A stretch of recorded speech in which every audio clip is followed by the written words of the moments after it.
Do you want to make a 1v1 map just like this? Watch till the end to find out how. First, selecting the right island. The perfect island for this is the Kevin floating island. So select this island, then load in. As soon as you load in, go around and delete all of the floating rocks around the whole map. Once you've done this, go down to the water at the very bottom of the map and you can start building the map layout. First though, select the floor and stairs you're going to want to build your map with. I'm using floors from the Indestructible Gallery and stairs from the Structors Reflective Black Gallery. Also, a tip, make sure you have building as a prop set to off. Once you've got all of this sorted, you can start building. Make sure your floors are also 2 walls above the water. This will be useful later on. Once you've done all of that, the standard size for a 1v1 map is a 6x6 area, so build this out. Once you've done this, get some item spawners and place them down in a little section of your floors, just like this. Then, copy these settings for all of the item spawners. Items respawn, on. Base visible during game, off. Spawn item on a timer, on. Time before first spawn, instant. Respawn item on a timer, on. Time between spawns, 3 seconds. To make sure that a bunch of items can't get left on the floor, place a mutator zone device in the middle of your map using grid snap 4 with these settings. Zone width, 6. Zone depth, 6. Pickup lifespan, 5 seconds. Enable VFX, disabled. Allow weapon fire, on. Once you've done all of that, drop all of the guns you want place to have into various item spawners. Next, how to make the auto start. Go into content, then devices, and grab a trick tile device. Before you place it down, use the rotation axis roll feature and rotate it until it's fully straight up. Now, place it down against your wall and all options change. Activation delay to how long you want for when a player runs into the wall to it disappearing. Next, trigger on player contact on. Trigger feedback either none or bounce only. Zone width in tiles 0.75. Reset after use on. Reset time, how long you want for it to take the wall to reappear once it disappears. Once you've copied all of these settings, make sure the orange zone is only on the wall and not touching either of the stairs. Then copy it to the other side of your wall and you're done. Once you've made the auto start, how to make the build reset button. To do this, grab a button and then resize it to as big as you want. Then place it down next to your stairs and change these settings. Interaction text to reset builds and the interaction radius to 0.5 meters. Next, place the explosive device and copy these settings. Can be damaged, off. Blast radius, 10 tiles. Player damage, 0. Knockback, none.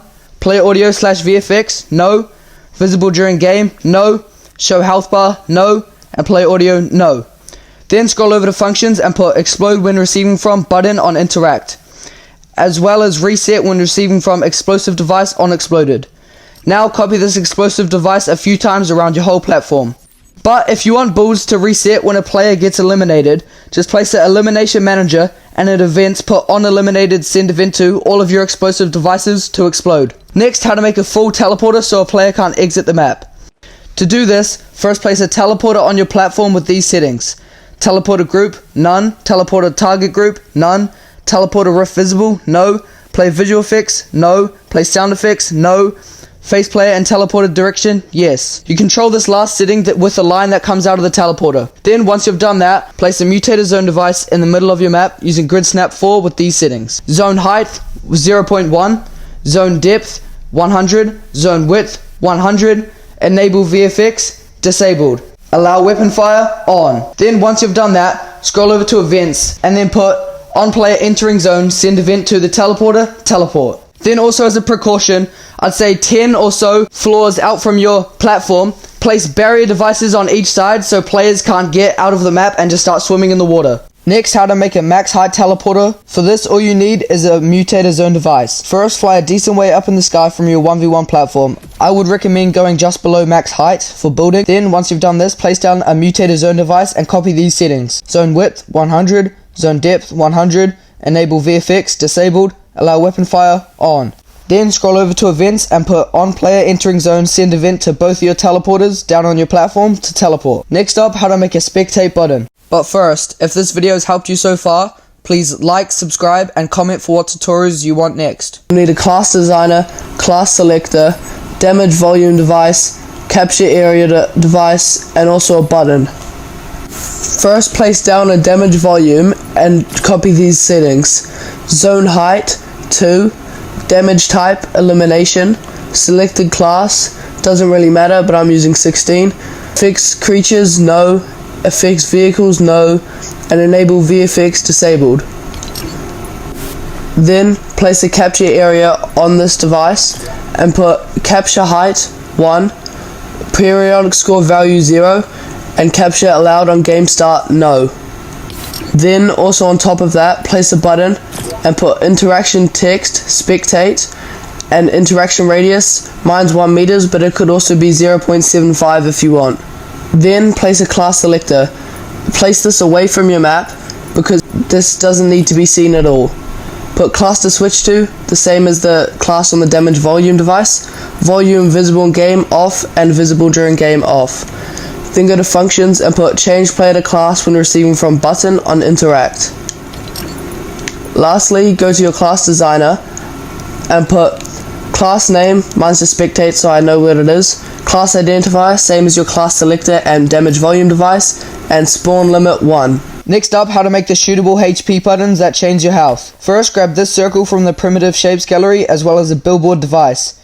Now resize the circle to your liking, then place the billboard against it using grid snap nothing with these settings.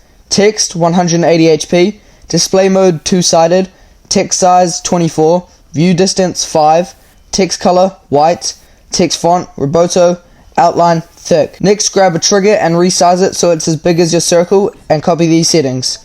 Visible in game, off. Trigger by player, off. Trigger by damage, on. Trigger by vehicles, off. Trigger by sequences, off. Trigger by water, off. Trigger SFX, off. Trigger VFX, off. Receive damage while invisible, on.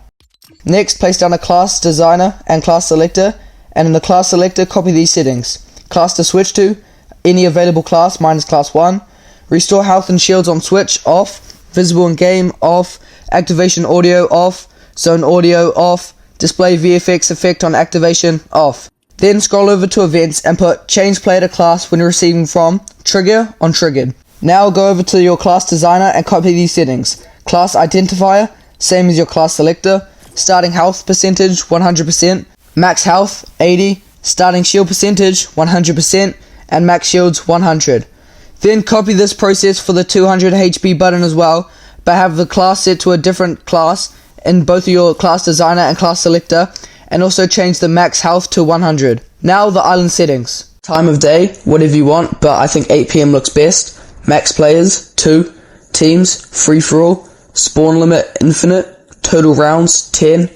Game win condition, most round wins. Game start countdown, off. Time limit, none. Voice chat, all. Join in progress, spawn. Building can destroy environment, no. Environment damage, playable only. Glider redeploy, off. Full damage, off. Max shields, 100 shields. Starting shield percentage, 100%. Health granted on elimination, 200. Eliminated players' items, keep. Always show nameplates, no. Infinite mats, on. Infinite consumables, on. Infinite ammo, on. Default class identifier, no class. And that's how you make a 1v1 map in Fortnite Creative. If this video helped, press the playlist on screen now to see other full map tutorials.